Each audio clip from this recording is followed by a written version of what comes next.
Assalamualaikum warahmatullahi wabarakatuh. Selamat pagi sedulur semuanya. Apa kabar?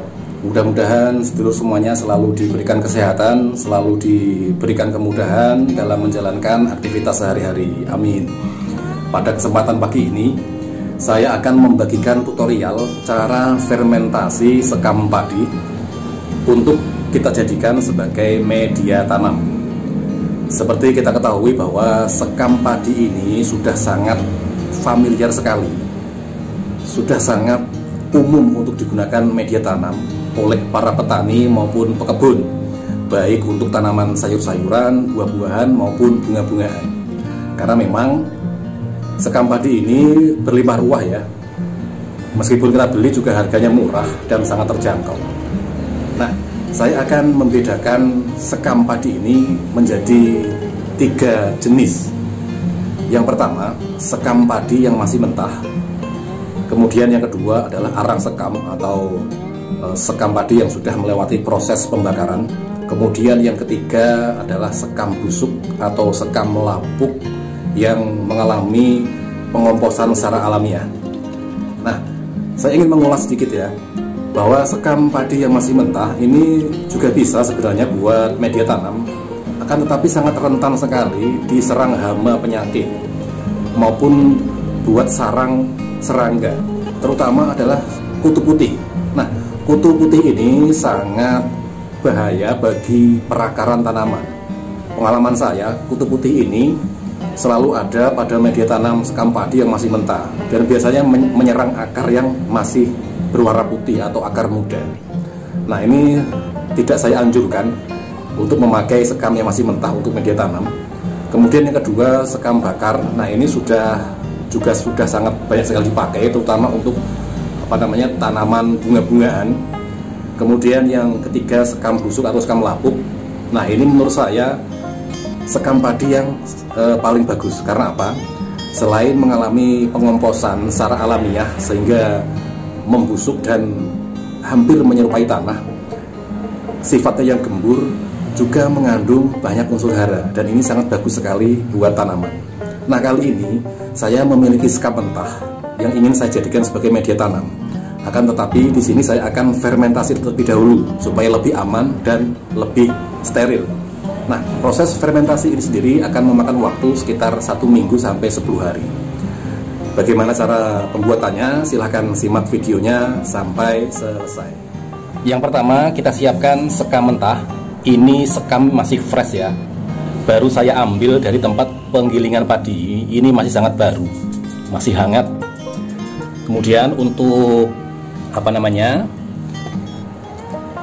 pengomposannya seperti biasa menggunakan E4 pertanian berwarna kuning.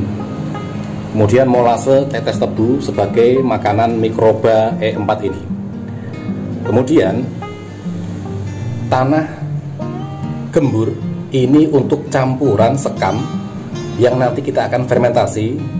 Kenapa harus dicampur tanah? Ini untuk mempercepat pengomposan, karena tanah yang sifatnya alamiah dan memiliki perekat alami ini bisa mempercepat pengomposan supaya tidak membutuhkan waktu yang terlalu lama. Kemudian kita siapkan air dalam ember kira-kira 5 liter.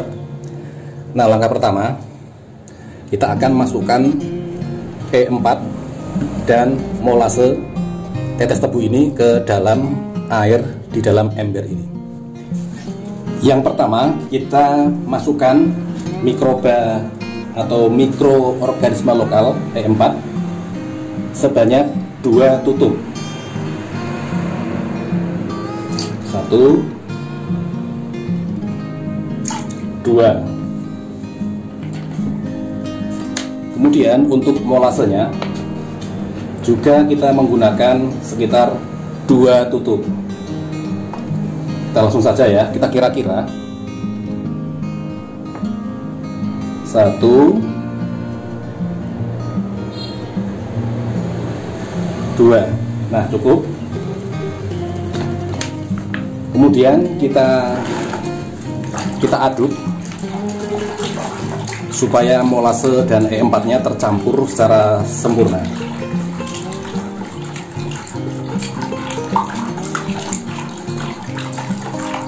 Nah, setelah ini kita masukkan sekam ke dalam ember ini.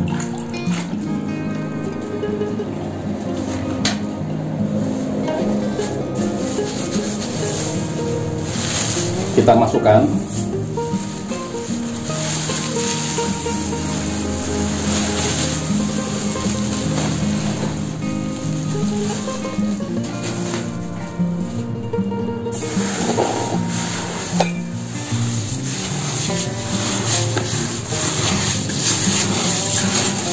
Kita aduk sampai merata, sampai sekam benar-benar terendam ke dalam air yang sudah kita kasih E4 tadi. Kita aduk sampai merata supaya terserap dengan sempurna di sekam ini. Nah, ini sudah tenggelam semuanya sekamnya. Kita diamkan selama 15 menit supaya merasap ke dalam sekam ini secara sempurna. Setelah kita diamkan selama 15 menit, kita masukkan ke dalam wadah. Saya menggunakan sak atau karung ya. Ini bisa juga menggunakan ember atau plastik kresek ya. Nah, kita masukkan. Ini bertahap ya. Nah, setelah ini kita campur dengan tanah gembur. Kita aduk. Kita masukkan lagi sekamnya.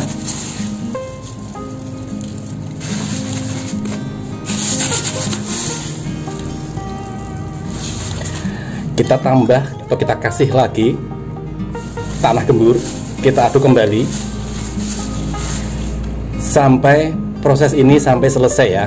Kita masukkan semua sekamnya ini dan tanah gembur ke dalam wadah sak ini. Setelah kita masukkan semua ke dalam sak ini, kemudian kita ikat ya. Ini diikat sampai rapat. Kemudian kita simpan di tempat yang teduh atau tidak terkena sinar matahari langsung. Seperti saya jelaskan tadi, ini memakan waktu kurang lebih 1 minggu sampai dengan 10 hari sampai benar-benar media ini steril, terbebas dari hama dan penyakit dan siap untuk dipergunakan. Nah, untuk bekas air rendaman ini jangan dibuang ya teman-teman. Ini bisa kita pergunakan untuk menyiram media tanam untuk tanaman kita, baik di tanaman tambulan pot, dalam pot maupun di tanah langsung. Nanti ini saya akan pergunakan untuk menyiram tanaman buah tin saya. Demikianlah teman-teman rangkaian cara fermentasi sekam padi yang saya bagikan kali ini. Mudah-mudahan bermanfaat. Selalu pesan saya, jangan buang sampah sembarangan. Mari kita menanam supaya kita dapat mewariskan alam, mewariskan lingkungan yang tetap terjaga kepada anak cucu kita nanti.